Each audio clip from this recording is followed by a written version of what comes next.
guys, welcome to the School of Rockstars. This is another episode of Becoming Rockstars. Today we are going to meet a very special guest on my show of Becoming Rockstars. Today we are going to meet Cyrus Webb. He is a TV personality, radio TV personality, artist, author, and a poet. He has built his brand based on the power of words and expression. He provided value to each and every author and also the actor that he interviewed. He almost interviewed like a 300 to 400 till date. And he wrote 6 books. And he is a top influencer on Amazon.com. So I would love to, he interviews all the people. I got that opportunity to interview him. So I'm super excited to start a chat with him. I don't know what's happening when I'm requesting for a live note. So let's see. Yes. Hi, Cyrus. Hello. How are you? I'm good. How are you? Good. Thank you so much for having me. I'm doing really good. Glad to be your guest. I like your voice. Thank you so much for that. I appreciate it. Yeah. It's like a metal voice. Oh, thank you. You know, it's funny, when I go places, people say, you really talk like that. I'm like, yeah, this is just the way I talk. Yes. I thought you had some, took some practice or lessons to get that voice. You know, I haven't. And if I did, I don't think it would probably be as authentic to me, right? But no, I mean, this is just my Southern voice. So you have to thank your mother for that. That's right. I definitely have her laugh. Not so much her voice, but I definitely have her laugh. Yes. So how was your weather in your place? The family is doing good. We've had a challenging year personally. Like a lot of people, had some death in the family this year. I actually lost my aunt, who is my mom's sister, this year. My mom's had some health challenges, but she's doing pretty good now. So that's a good way to end the year. Awesome. I want to know more about your story since your childhood. Are you this confident person from your childhood or? No, actually, no. It's so funny because it's because of the challenges I had in my childhood that I think I'm good at what I do today. A lot of times people, they don't know the backstory, so I appreciate you asking me that. I grew up not very confident in myself at all. I was this boy living in the South who was different. I talked differently than a lot of people. And so I was picked on for that. The voice, I wore glasses, I was called names, 4 eyes, and that kind of thing. People would tell me that I was going to be great and I was going to do great things. I didn't personally believe it. By the time I was 21, I had attempted suicide 3 times, only because I didn't think that I could live up to, ironically, what I'm doing today. So people around me could see great things in me then. I just couldn't see it for myself. So when I was able to embrace the fact that I could do great things, that's when my life changed. But I think I had to go through those difficult years, and it wasn't anything really bad per se, but it was more so the negative talk of myself, which is why I do my daily affirmations every day here on Instagram to remind people that, it really begins with you. You have to believe that you have something special. You have to do the work. You have to believe that you have value, or else you can't help anybody else. And when I started believing that for myself, my whole life changed. Why you why you thought of suiciding? Any strong reasons behind it? Yeah, I mean, the main reason, just because I didn't want to be a disappointment. I mean, that was really it, honestly. I thought if I wasn't here, that way I couldn't disappoint other people.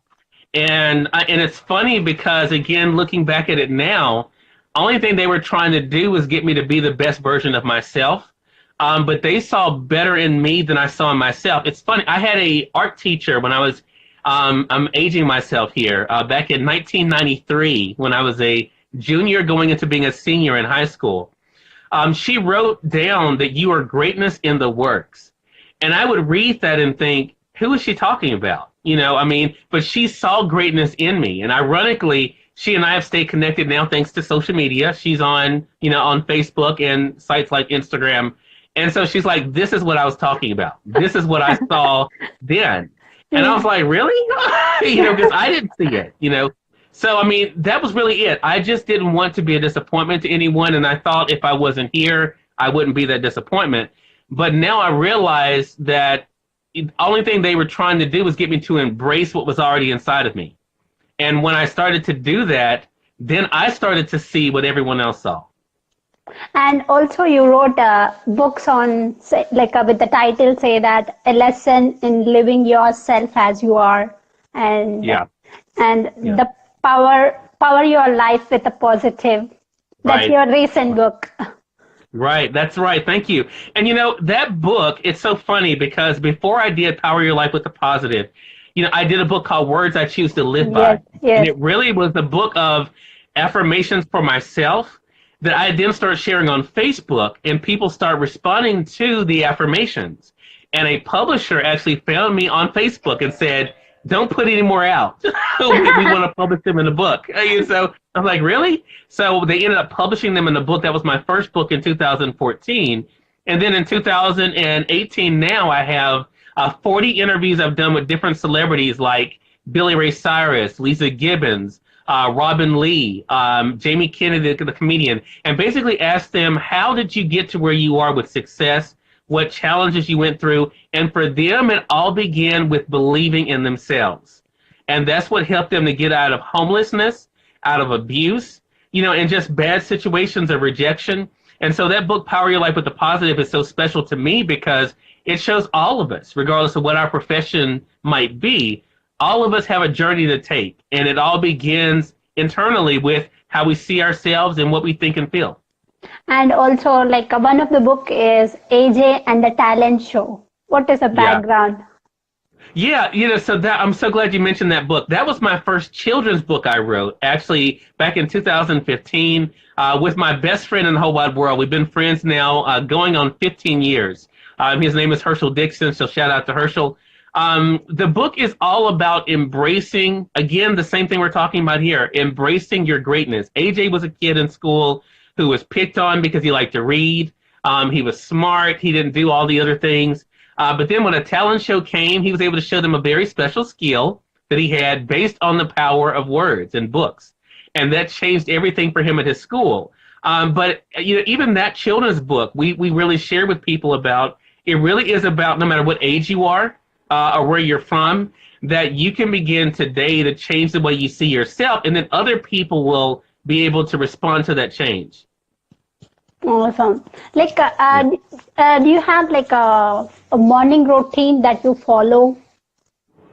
You know what? I tell people if I was stalked by a serial killer, I would probably be one of the easiest people to knock off because my day starts ridiculously early. My day starts 7 days a week at between 2:30 and 3 in the morning.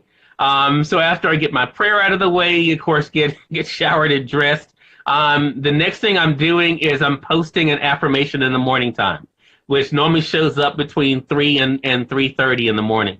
After that, it's just really about going throughout my day, going through emails, seeing what I need to catch up on from the day before. I used to stress a lot about, at the end of the day, saying I didn't get anything done. But then I started realizing I was putting undue pressure on myself to get everything done. Yes. Today I say, you know what? I'll do what I can. And what I can't do, if I'm fortunate enough to live tomorrow, I'll pick it up tomorrow. And so that's kind of how now I approach life. I work a lot of hours, but typically I shut down all social media, everything by 8:30. And then I just have some me time. I like to read. I read probably about an hour and a half a day. That's part of my routine because I interview typically between 300 to 500 guests a year. And a lot of them are authors.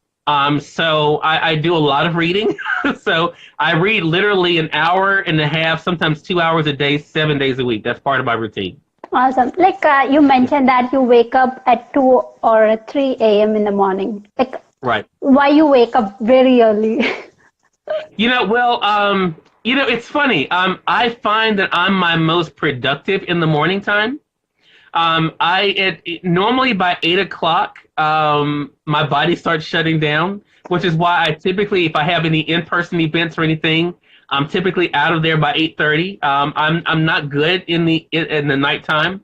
And that's a good thing for me because I try to get at least 6 hours of sleep. Okay. So that's kind of my thing. Sometime, but I also schedule a nap in the middle of every day, 7 days a week. I schedule between an hour and a half as my nap time or rest time, where I'm not on any phone or computer or anything.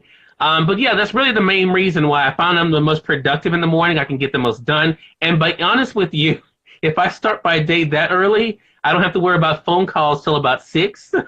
So I have that time to kind of get my reading and getting emails and other stuff checked before the distractions kick in.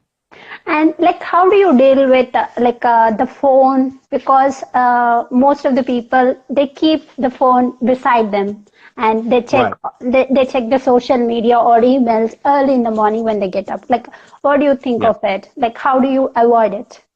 Yeah, I mean, it's a personal thing for myself. But I'm also kind of old fashioned in that if you and I go out to lunch, I don't even bring my phone in the restaurant. I like to give the person that's in front of me my full attention. I leave it in the car, and anything that happens, if I'm meeting anyone, if I'm at an event and I'm covering it, of course, I'll have the phone so I can share pictures and stuff. But if I'm out with friends, like today, a friend of mine invited me out to lunch. I didn't take the phone in because I didn't want to be on my phone when I have someone right in front of me who's asked me to come out and eat. So, I mean, I think it's just discipline, but I think it's different for everybody. For some people, I think it's a comfort level. Some people like the idea of having something to do, and hey, if that works for you, that's great. That's not what works for me, and so I just have to do what works best for me in my situation. And we think that technology makes us smart, and at the same time it is making us lazy, unproductive. And also we are not spending the time with the friends and family. Yeah. And that's why I'm very purposeful with mine. I have to be honest with you. I would not have the success I have without social media. That's the truth. Yes. But I also realize that the people around me, the real people, are also very important because I do a lot of in-person things, especially here in my home state of Mississippi. I travel every month, so I'm visiting people in other states for my web series or for the radio show. So I try to be mindful of both worlds and not let the two interact too much. So again, if I'm at something that's more personable, I don't even bother with the phone. Like if I'm spending time with my nephew, I rarely post pictures with him unless he's tagging on with me to an event or something that we're doing. I'm really mindful of that because I want him to feel like he's not just something to go in a picture to get me some likes. He's really important for me as his uncle. Same with my mom. Even though my mom loves taking pictures, she's not on any social media, but she always says, "Take a picture of me." But yeah, I mean, I think we have to be careful with it. I mean, it's a very powerful tool. I think it can be used, irresponsibly. I just feel like for myself personally, I just try to say, okay, recognize the power of it, but also recognize it has a place for me. And I know for myself, if I invite someone out to eat and they're always on their phone, I'm probably going to be cutting the meal short because it's like, okay, you don't really need me for what you're doing. But that's just me. I mean, other people are, I've looked around restaurants and seen everyone's looking down. No one's interacting. So, I mean, I think we have to make the choice to keep it in its place and not let it take over the person-to-person relationships we have. Awesome.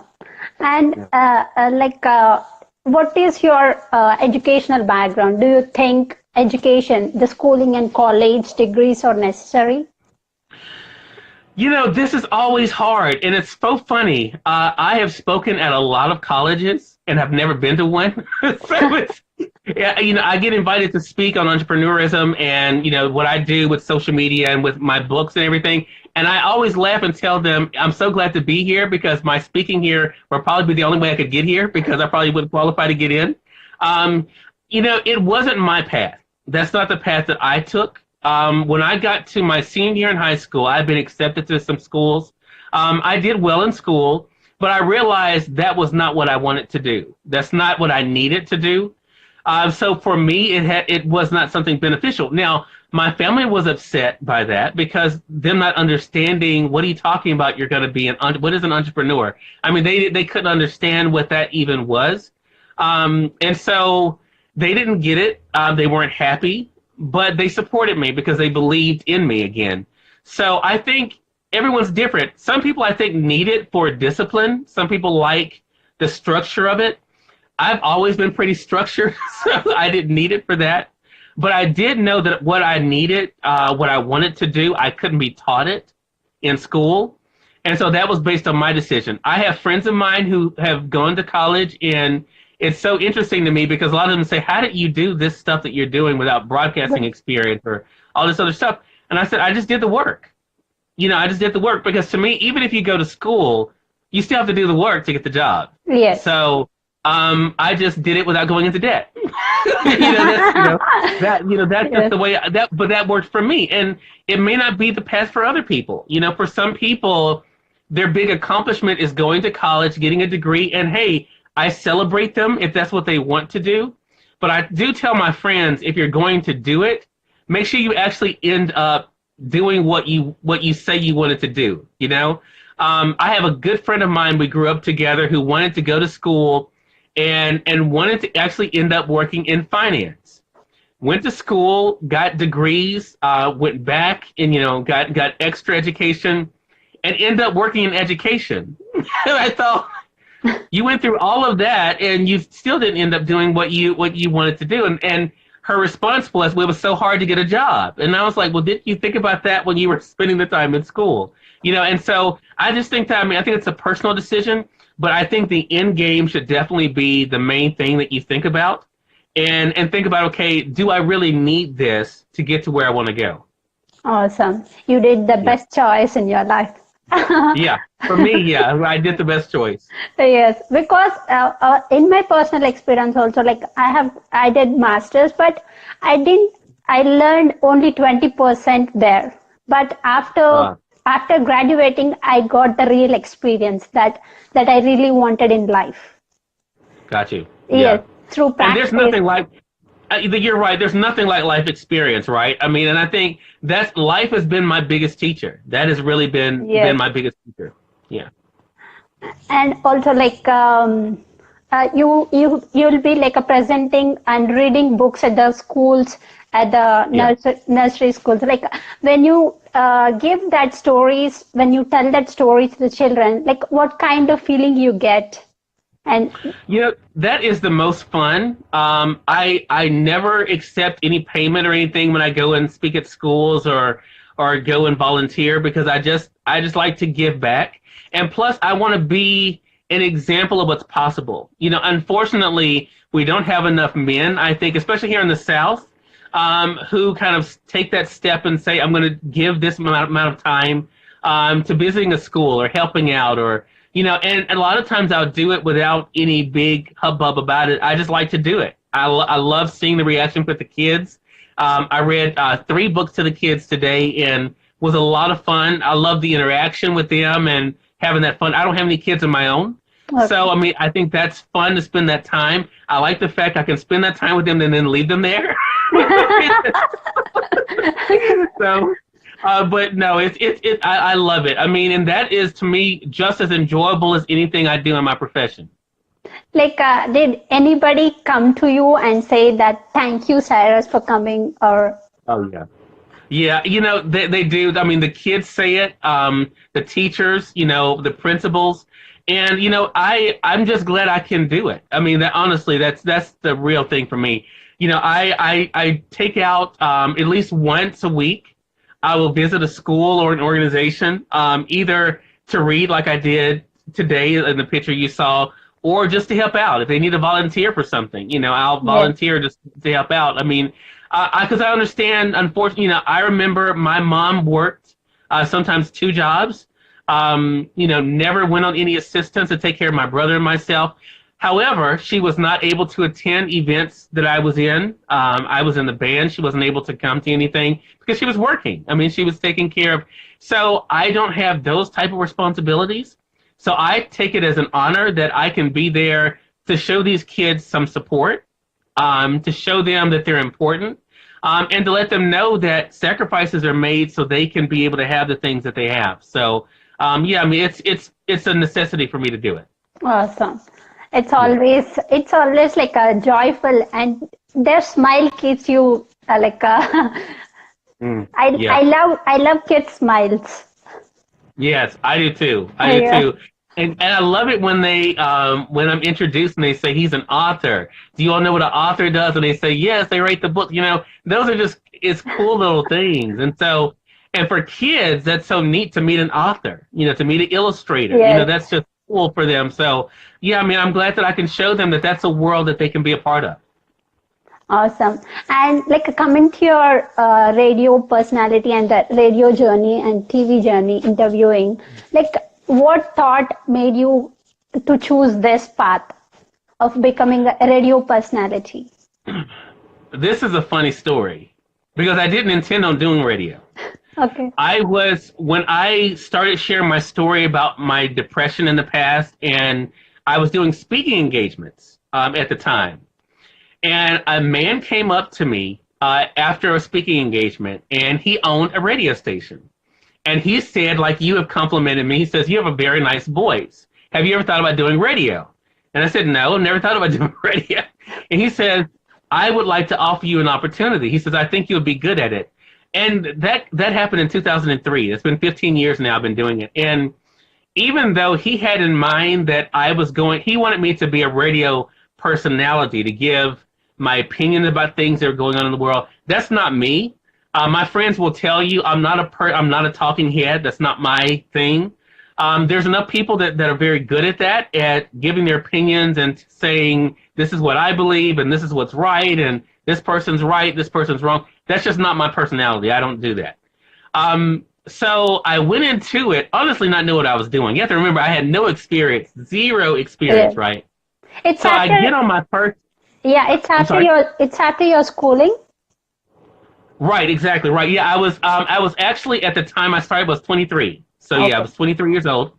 And I got on the air, and this is live. I mean, like we're live now. It was live on the radio. And here I am talking, and I'm saying, if you all have any questions, call in. I didn't even know what I was going to be really talking about, So I started just giving them my history, which was like I'm a visual artist. I write, I'm a writer, I'm a poet, and so the producer tells me we have a caller, and I'm like, oh my goodness, thank goodness. So it's a caller that's a friend of mine that's living in another city, okay, who's listening online. Now to show you how green I was, I didn't even know you could listen to the station online. Okay. So she calls you and she says, Cyrus, I'm so proud of you. Congratulations on your show. And something inside of me said, ask her about herself. Okay. And I said to her, Angela, her name was Angela Sarton. This was 15 years ago. I never will forget it. I said, Angela, she was an artist too. I said, Angela, for people who don't know you and your work, why don't you tell them a little bit about your work? And she started talking. And as soon as she started talking, I knew, oh, this is what I'm supposed to be doing. I'm not supposed to be talking about Cyrus and what Cyrus thinks. I'm supposed to be talking about what other people are doing. And that's how conversations begin, just like that. So that's why, that's why you named it as Conversations Live. Exactly, because the name the station had was Let's Talk. Okay. Because they wanted it to be me talking. It was Let's Talk with Cyrus Webb. But when I had that first caller, my very first show in July 2003, I knew it was supposed to be a conversation, not me just talking about how great I am and how my opinion is right, but other people and what they're doing, how they got to where they are, and that's why I called it Conversations. Awesome. And Yeah. in your journey of 15 years, did you feel that do you have that moment of low confidence or frustration? How do you deal with that situations? Low self-esteem. Let me tell you what's funny. And this is going to sound really weird, but I think some people out there will understand this. I did not have feelings of low self-esteem at that point. What I feared was the success. And what I mean by that is the show started in July 2003.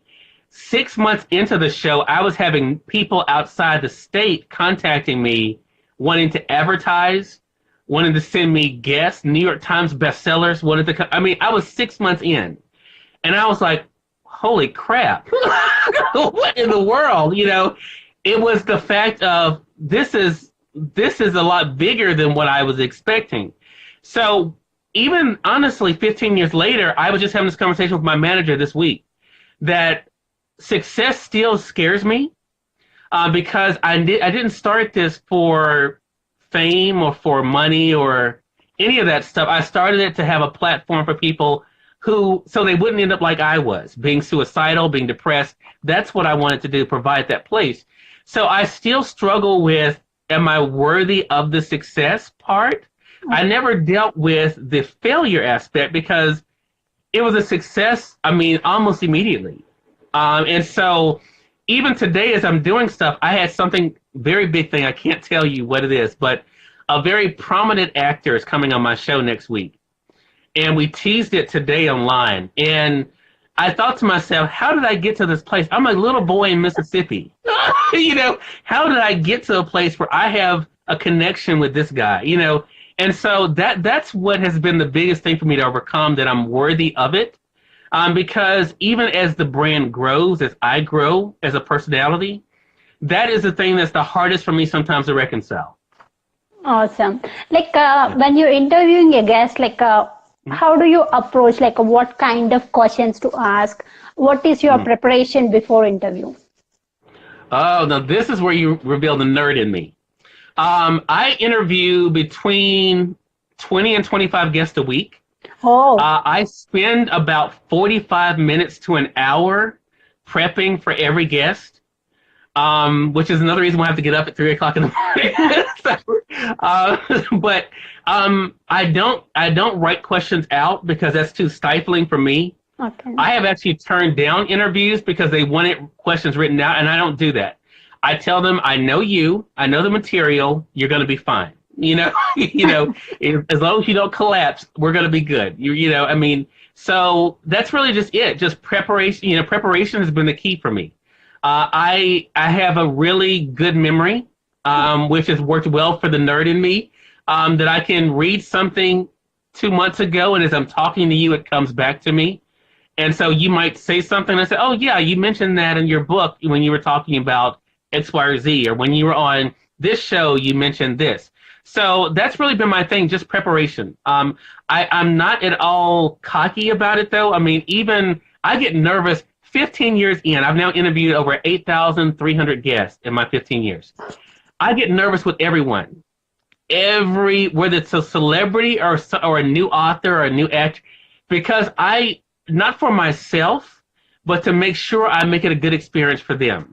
Because I know I'm informed, but I know what it's like to be on the other side, like you interviewing me. I know what that feels like to be kind of anxious and to have those feelings. So I just want to make it a good experience. But when it starts, I'm like, okay, yeah, why was I nervous? This is fun, But that's really my routine. I prep. I go into it, not feeling as though, oh, I know this person or I know what I'm going to. I spend the time to actually look up things, to even listen to previous interviews they may have done so I know what not to ask. I can kind of tell what questions they don't like or what questions are like, questions like, why did you ask me that? Those kind of things. So I just try to use that to make it the best experience I can. Awesome. And yeah. I heard your interview with Evan Carmichael, and before starting your interview, he thanked you for writing the first review for your for his first book, Your One Word. Yeah, yeah.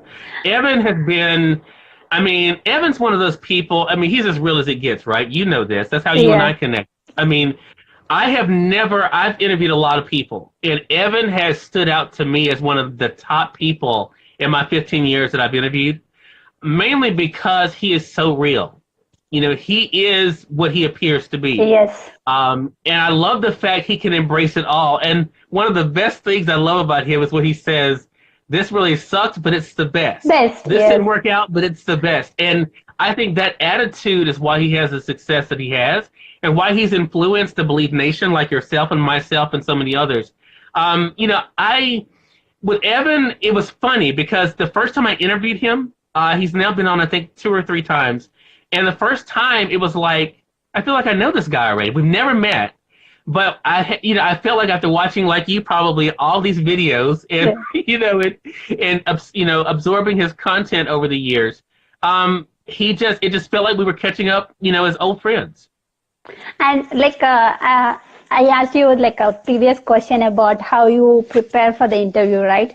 So Yeah. what I did today is I'm going through your stories, your Amazon account, and all those things, your books, and Yeah. I wrote introduction to you Oh, wow. and some And it questions. was a great introduction, too. Thank you. Thank you. I wrote a long introduction, Oh, my goodness. but I didn't read it. I didn't tell it. Yeah, right.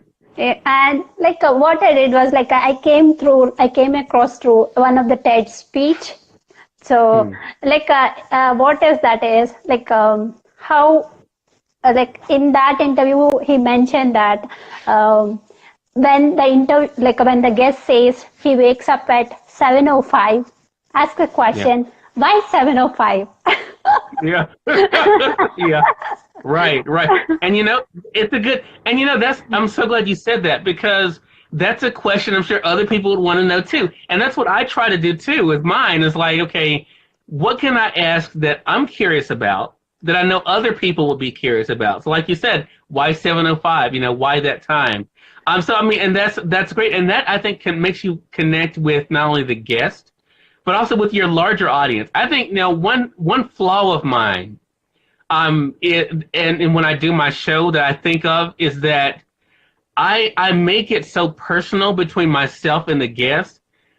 A lot of time, the business side of it, the amount of listeners I have, or me being a top reviewer, I don't even focus on that part because it's not important to me. I understand from a business standpoint, it's important, but for me, my feeling is, did I make the guest feel okay? Did I do that? Did I make the experience good for them? Did I make the experience good for my audience?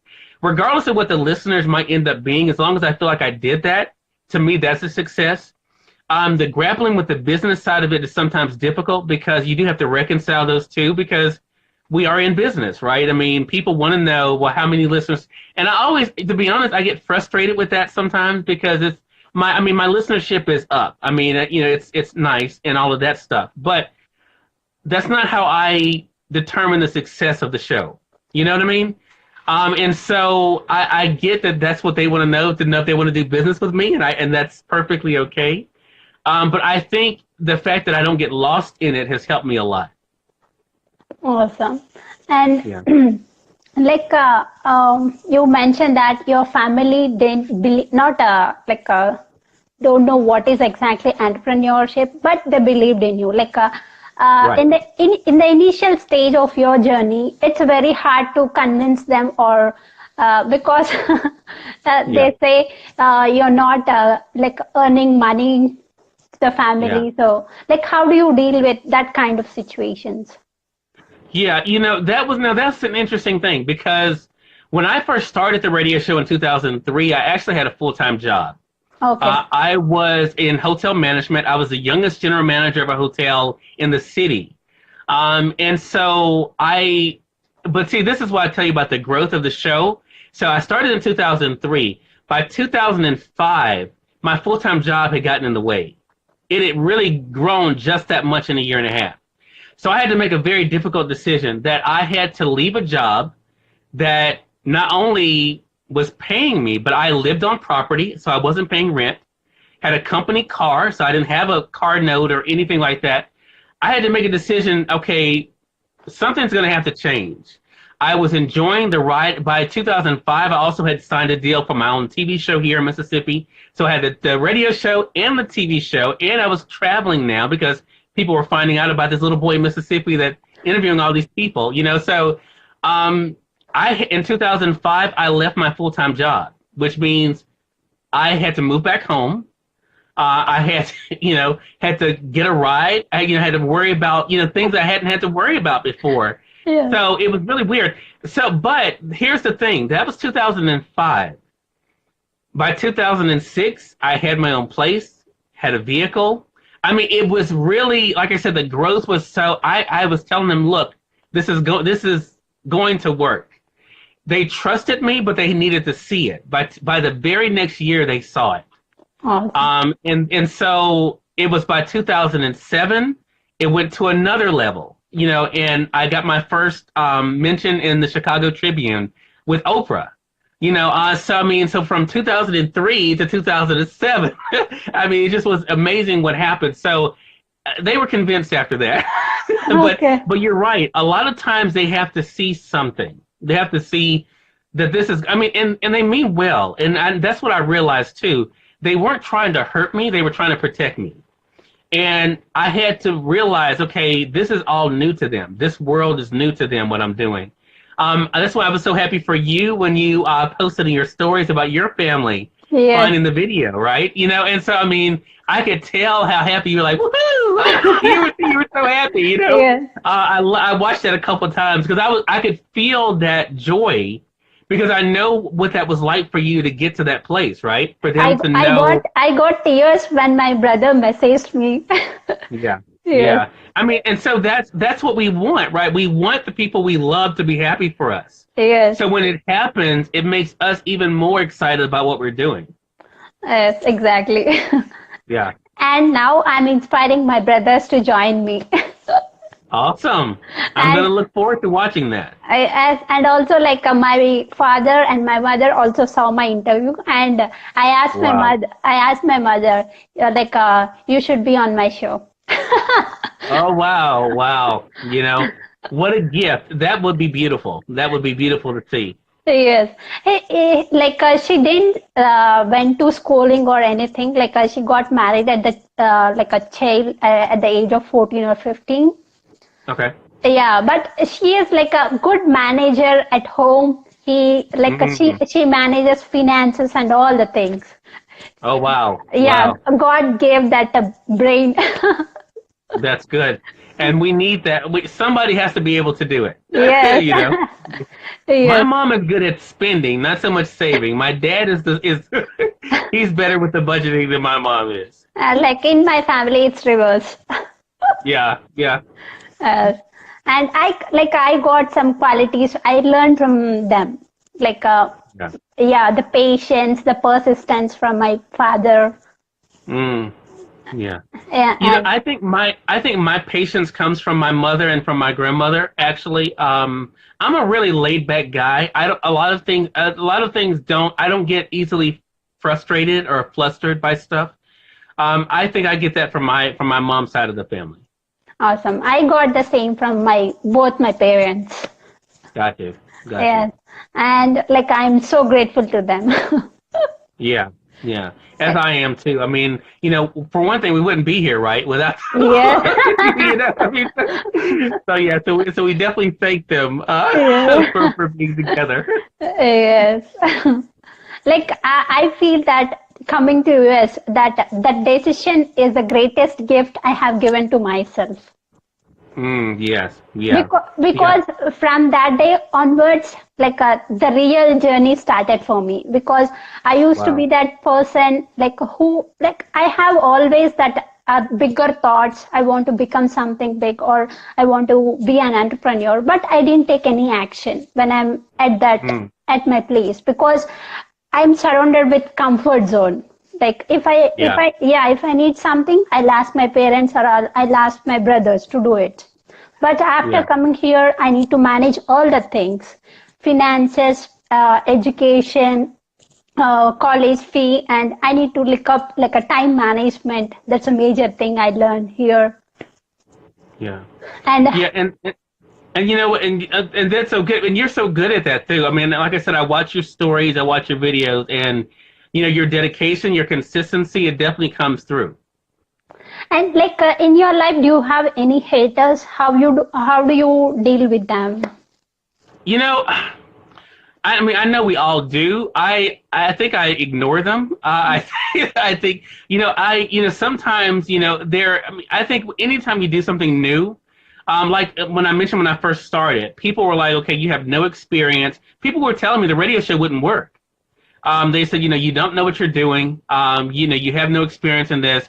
I went to school for this, and you know, they told me, you know, there's not an audience for people like you. I mean, I heard all kinds of things. When I started my magazine, I was told no one's going to want to read that. We now have over 17,000 print subscribers to the magazine. Yes. You know, I mean, so it's like, you know, I think a lot of times people try to put their own limitations on you. I just don't let that happen. So you know, I'm sure, I guess you would call that haters, but I just really take it people who think small, and I typically don't keep them in my circle. So I don't really pay a lot of attention to it. And Evan calls them little man. Yeah, that's what he calls them in the book. That's right. That's Yeah. right. Yeah. Yeah. Like you built your brand, that Cyrus Webb, the Conversations Live, and like how many years it took? Like You know, I have to be honest with you about something else. Okay, so Conversations was, for me, it was a protection for Cyrus Webb. I honestly, like I told you, that I'm afraid of success. That fear is with success and not with failure. yes, I didn't think people really wanted Cyrus. I thought they wanted Conversations. So I didn't put a lot of Cyrus out there because I didn't want to oversaturate myself. But as time went on, I realized that we're a package deal, right? I mean, there wouldn't be Conversations without me, you know, yes, and so I had to embrace that. But it happened once I embraced it. It happened so quick. You know, even outside of work or business, even though my personal life and my professional life kind of blend together, in my opinion, I don't really, pretty much what you see online is how my whole life is. I mean, that's just really it. But I think that as far as the brand goes, I think I kind of embraced Conversations because I'm naturally inquisitive. I'm naturally, just in life, if I see someone out and I see they're having a difficulty, I'm going to go up to them and see what I can do to help. You know, what do they need? That kind of thing. And so I think the two of us are just the same. So I would say it didn't take long at all because Conversations is just who I am. You know, just like this voice is who I am, Conversations is just who I am. So, you know, Cyrus and the Conversations brand are really one and the same. awesome. Like you mentioned earlier, like you interviewed Oprah, or Oh, no, I didn't interview Oprah. What happened was in 2007, the Chicago Tribune had an article, and it started off by saying Oprah might want to watch her back. And it was talking about me and what I was doing here in Mississippi with my radio, my TV, and my book club that I have, which was the craziest thing. I got an email from a friend of mine in Chicago and it says, "You're in the Chicago Tribune." I've never even been to Chicago, but they heard about the work I was doing here, and that was the message that they sent out was Oprah may want to watch her back. And that, I mean, it was a little scary because at first I was like, okay, what if Oprah sees sees that, you know, it takes it the wrong way, whatever. But I mean, it's been an amazing thing to think about. You know, us both being from Mississippi, you know, she's from the state as well, so that makes it pretty cool. I mean, I'm in good company, I think. But who knows? Maybe that the interview with Oprah is coming. Who knows? yes. Yeah. And like I want to ask you one question. Yeah, what is your best interview till date? Oh, it's a hard one. Unforgettable. Yeah, you know, it's really hard to say, but I will say this. The one interview that really, and it wasn't a celebrity, even though I've interviewed, you know, a lot of them, I had a a abuse survivor. She had never done radio before. She had moved to Mississippi. She had been sexually abused by her father. Oh. And she had developed multiple personalities, or dissociative disorder is what they call it now. And a friend of mine from school worked with her and said, Cyrus, there's someone here. She has a story. I know it's not typically what you do, but I think people need to hear her story. So I was introduced to her over the phone, and I talked to her and told her, I would love to share her story. She sent me her book, read her book, so powerful and so raw. And so, it's just really she had just an amazing story. The book is called An Unspeakable Secret. Her name is Glenda L. Hunter. Glenda and I are now the best of friends now. But for her to trust me, a complete stranger really, to tell her story, something so delicate, and to be able to trust me to handle it right. Yeah. She's now been on my television show. She's been featured in my magazine. We've done events together. She's now an award-winning author. We've gotten a chance to work together on the children's book. I illustrated the children's book for her, so she's now done very well for herself. But I would say that interview stands out because it really is what I'm all about. And that is not about you having so many followers or, such a big audience, but just having a story that I feel like people can learn from and be able to grow from. And that's what Glenda's story did for me. Yeah, like when we see their growth, like we feel that satisfaction because we know that person. Right. And know that we're doing something good, right? Because there are so many people, just like the reason I now share, because some people ask me, well, why do you tell people that you dealt with depression? Why do you tell people that you had thoughts of suicide, attempted suicide? I think because we need to. We need people to know that there are people out here walking around us that may smile at us every day who may go at home and take their life. I think I was that person. You wouldn't look at me on the outside and tell that I had done the things to myself I had done or had thought about things. But that's part of the problem. We don't talk about it enough. And I think, men, women, I think regardless of where we live, I think that's our responsibility if we have grown from something to share that so someone else won't have to feel that pain. Awesome. And like in one of your posts, I saw that you help some authors to write their books.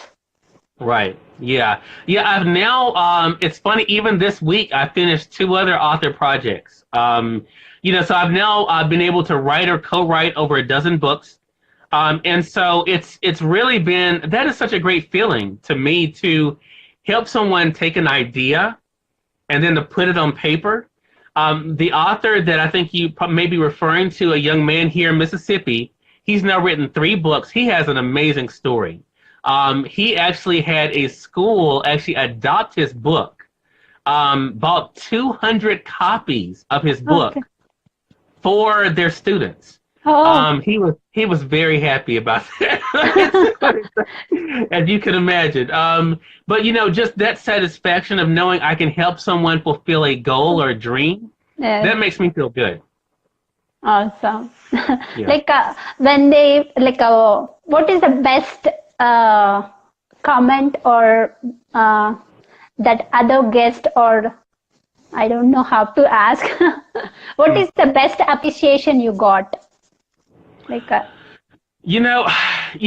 I'm a really simple guy, so you just telling me thank you is good enough. But I will say this: I got a handwritten letter one time from an author. Her name is Kim Vasquez. I'll mention her by name. She had written a book too. She also had been in a domestic violence situation, and she wrote me a note saying that it was the best experience she's ever had in her promotion of the book. And you can't ask for anything better than that, right? I mean, just for someone to feel like we were talking about, that goes to the preparation that we put into what we did, like what you did for this conversation. That to me that's all the thank you I need, to know that someone got something from it, and that means the world to me. And you also mentioned that you are the founder of that book club. Right. Conversations. Yeah, like do you conduct events or what kind of programs or events you do? Yeah. Well, this is what I do. We do in-person events in the South. In Mississippi, we do Tennessee, we do Atlanta, we also do Louisiana, but we also do online events too. It's a co-ed book club with men and women. We read a little bit of everything. 2019, I'm really excited about it because we're going back to the classics. So we're reading a lot of classics next year. I'm excited about that, and we're going to have discussions about that. We also have author visits where authors come and meet with us. All of our events are free. There's no charge. There's no membership fees. We don't charge even for the events. I pick up the tab on that because I never want the cost to be the reason why you don't come and meet an author or discuss a book. I just think because not everyone gets that opportunity. So that's why I never charge for those things. I just want you to come and enjoy the experience. And so, yeah, I mean, that's another way of my giving back. Being able to show the importance of reading and how passionate I am about it. Why you started Conversation magazine? I didn't mean, just like I didn't mean to start radio, I didn't mean to start a magazine, but people would listen to the radio show and they would say, hey, that interview you did with John Saul, can I find that anywhere? And I was like, well, no. I mean, they're like, well, I would like to read it. And I was like, really? And so that's how it started. So what we started doing first was taking the interviews from the radio show and transcribing them and putting them on the website. But then people will go to the website and says, do you have this in print? So I was like, no. So in April 2006, I said, okay, you know what? I'll try it and see what happens. April 2006, we did our first print issue of the magazine. We lasted about 8 months before I realized how expensive, because remember, I have no experience with this stuff, how expensive it was. So I was like, you know what? I can't at this point afford to do this. Now, let me show you the irony of this. That was 2006. So the magazine lasted for about 8 months in print, then went back online. Okay. 2009, the show has really grown, and we're interviewing some really big names and getting some really big advertisers. Someone asked me again about the magazine, and within 1 month, we picked up almost 4,000 print subscribers. Oh. So I said, okay, I'll do it.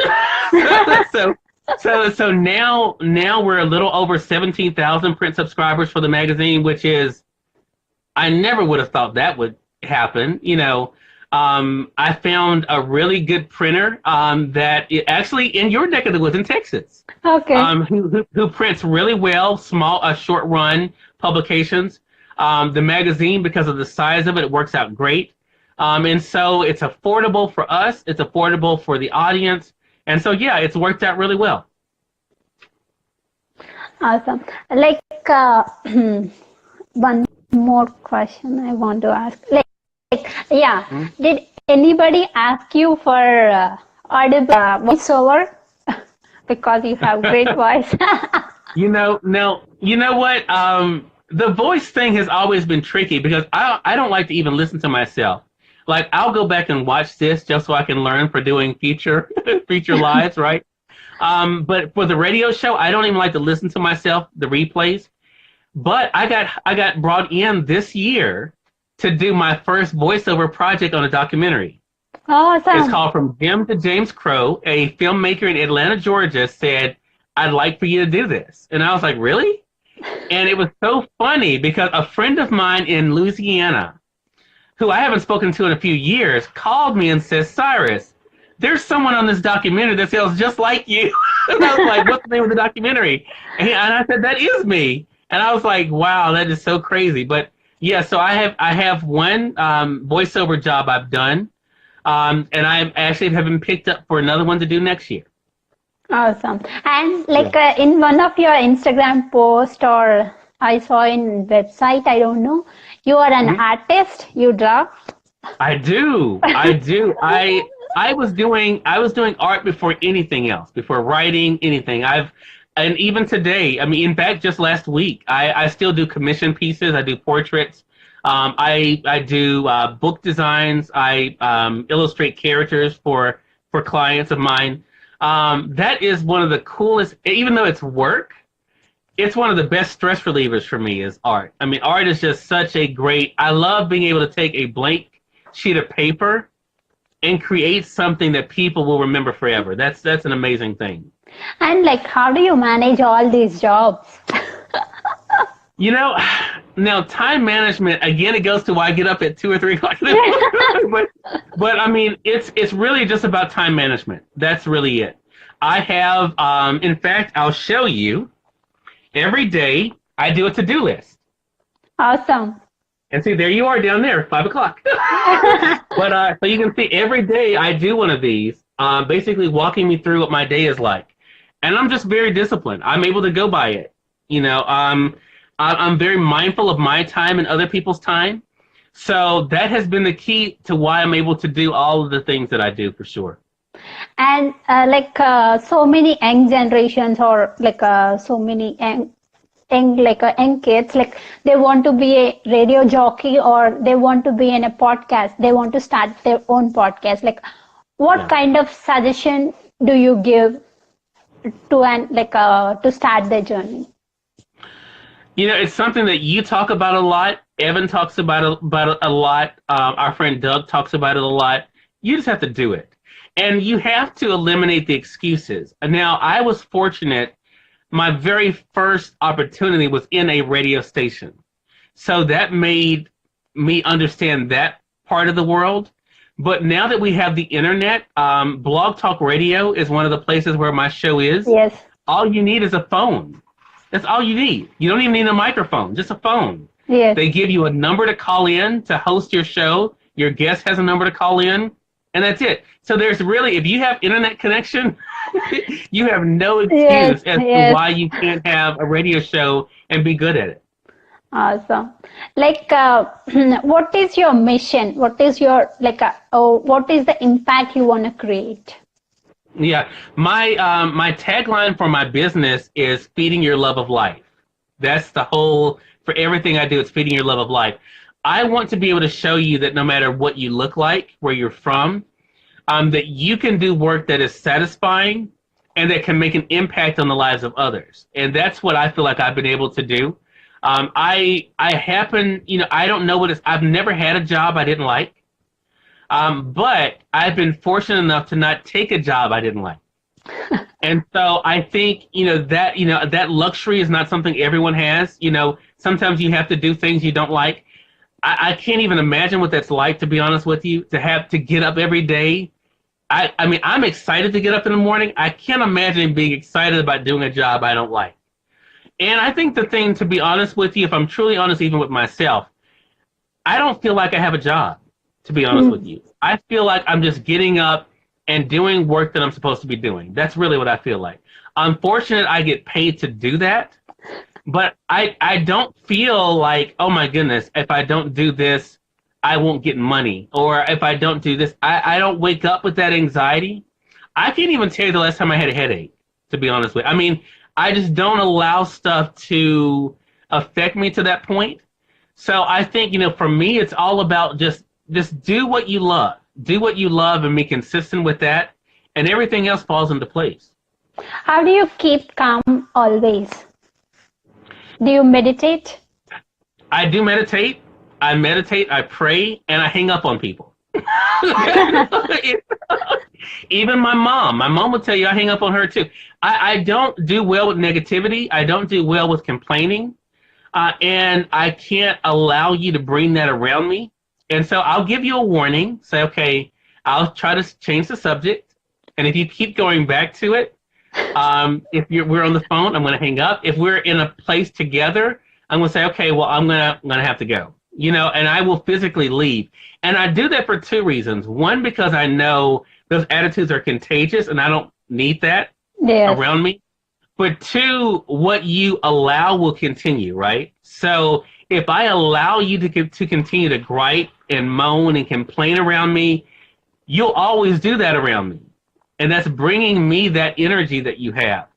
But the way I handle it, I let people know either you're going to find something else to talk about or you'll find someone else to deal with. So that's how I do it. Losing my temper, those kind of things have never really even been an issue for me. My friends laugh at me because I don't even curse. I mean, it's I don't know. I mean, that's just a part of my DNA, the way I'm made. I mean, I feel as though there's always a better way. And So, losing my temper and getting angry is not a good. yes. I don't know, like I talk to you like 1 hour. It's like Oh a flow. wow. Well, I want to say thank you. Thank you for the opportunity. I enjoyed being your guest, and keep up the great work that you're doing. I look forward to your lives. I look forward to your messages, and I mean, you are really doing some amazing work, and you're making a difference, and that's what Thank it's all you, about. thank you. Thank Yeah. you so much. And like lastly, where people can find you. I know you Sure. you are available all the way. Yeah. My website is just my name, CyrusWebb.com. It's CyrusWebb.com. All my social media is there. On Facebook and Twitter, it's Cyrus Webb. On Instagram, it's Cyrus Webb Presents, which is the name of my television show. So that's where you can find me. Yeah, can you tell that introduction that you tell in your show? I'm sorry? Can you tell me that introduction that you tell in your show in the Oh, for the beginning of? radio show? Yeah. Oh. You know what? It's funny. People laugh at me about that. I mean, it's the introduction that I do. I don't even realize. I don't even know how I started that introduction. I just started talking about, saying my name, whatever, and what I do. I mean, and because at this point I'm on the radio still here in Mississippi as well as online. So of course I always mention that. But that's funny you mentioned you brought that up. Yeah. Yeah, can you please repeat it? Like, can you please, if Oh. like, You really want me to say it? yes. Oh. Oh, that's funny. Okay, all right. Hello, everyone. I'm Cyrus Webb, and welcome to this edition of Conversations Live, where we bring you the artists and authors you love and the music and books you can't get enough of. We welcome our radio listeners joining us in WPBQ 94.1 FM or WYADonline.com, or, of course, to our friends joining us online, we welcome you all as well. Thank you. You're welcome. Yeah. I love your modulation. Oh, thank you. Thank you. And that's just it. I mean, I really don't know where that comes from. I mean, that's just, no one told me this is what you're supposed to do. It's just what ended up coming out. Yeah. And that's what you loved, so you continued Yeah. it. Well, thank you. Thank you. And you continue doing the great work. And I'm so excited about, again, your family and their support of you. And I'm looking forward to the content that you all create together. Thank you so much. Thank you. Thank you, Thank you. Have a Cyrus. great one. You're welcome. Take care. Happy weekend. Thank you. You too. Thank you.